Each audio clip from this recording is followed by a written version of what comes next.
Hello, ನಾನಿವತ್ತು ಹಾಗಲಕಾಯ್ದು fry ಮಾಡ್ತಾ ಇದ್ದೀನಿ. ಅಂದರೆ ಡ್ರೈ ಆಗಿರುವಂಥದ್ದು. ಮಕ್ಕಳುಗಳು ತಿಂದಿನ ಸಾಂಬಾರು ಗೊಜ್ಜೆಲೆ ಇದ್ದರೆ ಈ ಥರ ಮಾಡಿಕೊಟ್ರೆ ತಿಂತಾರೆ. ನಾನು ಹಾಗಲಕಾಯಿನ ಕಟ್ ಮಾಡಿ ಸ್ವಲ್ಪ ಉಪ್ಪು ಮತ್ತು ಅರಿಶಿನ ಜೊತೆ ನೆನೆ ಹಾಕಿದ್ದೆ. ಅಂದರೆ ತೊಳೆದ್ಬಿಟ್ಟು ಸ್ವಲ್ಪ ಹೊತ್ತು ನೆನೆ ಹಾಕಿದ್ದೆ, ಒಂದು 5 ನಿಮಿಷ. ಈಗ ಇದನ್ನು ನೀರಿಂದ ಬೇರ್ಪಡಿಸ್ಕೊಳ್ಳೋಣ. ಮತ್ತು ಇದಕ್ಕೆ ಉಪ್ಪು ಖಾರ ಎರಡೂ ಮತ್ತು ಎಣ್ಣೆ ಕರಿಯೋಕ್ಕೆ ಎಷ್ಟು ಬೇಕೋ ಅಷ್ಟು ಎಣ್ಣೆ ತಗೊಳ್ಳಿ.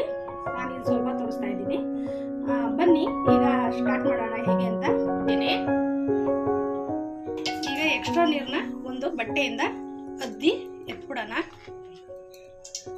ಸರಿಯಾಗಿದೆ. ಈಗ ಕಾದಿರೋ ಎಣ್ಣೆಯಲ್ಲಿ ಬಿಡೋಣ. ಈಗ ಒಂದೊಂದೇ ಬಿಡೋಣ.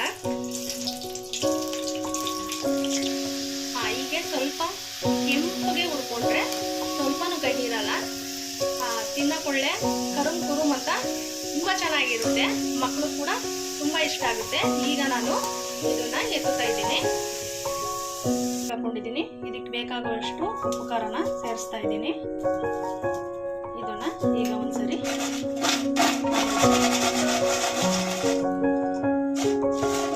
ಸಾಯಂಕಾಲ ಸ್ನ್ಯಾಕ್ಸ್ಗೆ ಮಕ್ಕಳಿಗೆಲ್ಲರಿಗೂ ಕುರ್ಮ